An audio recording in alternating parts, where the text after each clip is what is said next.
4 мая 2003 года в Сухуми состоялись консультации личного представителя президента России в урегулировании грузино-абхазского конфликта Валерия Лощинина и премьер-министра Абхазии Рауля Хаджимба.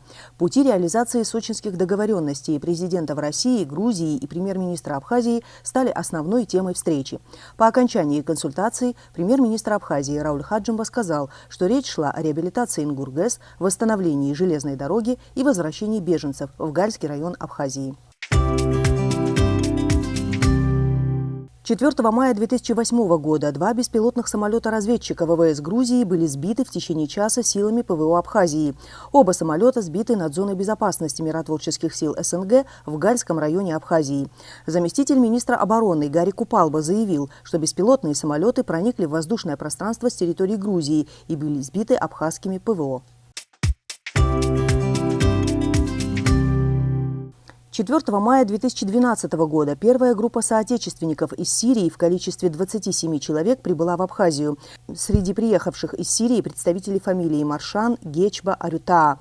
Представители МИД Абхазии и Госкомитета по репатриации встречали соотечественников в сочинском аэропорту.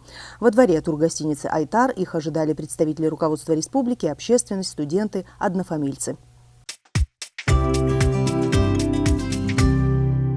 4 мая 1935 года родился Владимир Кецба, заслуженный инженер Абхазии. Работал на разных должностях на Сухумской научно-морской станции Академии наук СССР, в Сухумском филиале Государственного проектного института Грузгипросельстрой, в Закавказском бюро Института бетона и железобетона Госстроя СССР. Под техническим руководством Кецба спроектировано и возведено свыше 200 объектов.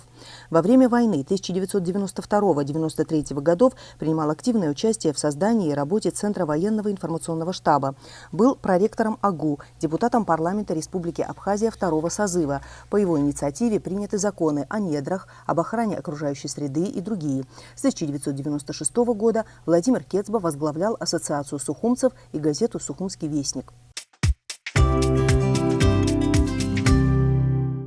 4 мая 1963 года родился Беслан Джелия, герой Абхазии. Принимал участие в создании полка внутренних войск Абхазии, был командиром группы. 14 августа, в первый день войны, на Красном мосту из гранатомета он подбил танк Т-55, который впоследствии после ремонта стал первой боевой машиной абхазской армии.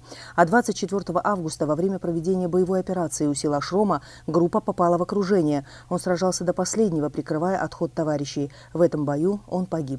Ему посмертно присвоено звание Герой Абхазии.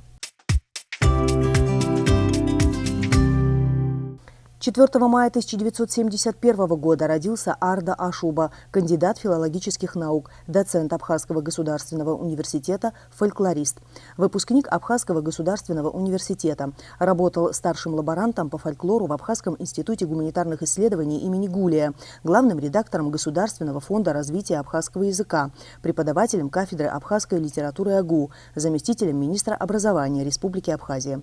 С 2004 года Арда Ашуба – заместитель директора Абхазского института гуманитарных исследований. За последние 10 лет в день 4 мая самая высокая температура была зафиксирована в 2013 году. Это 22 градуса. Самая же низкая в 2009 – 12 градусов.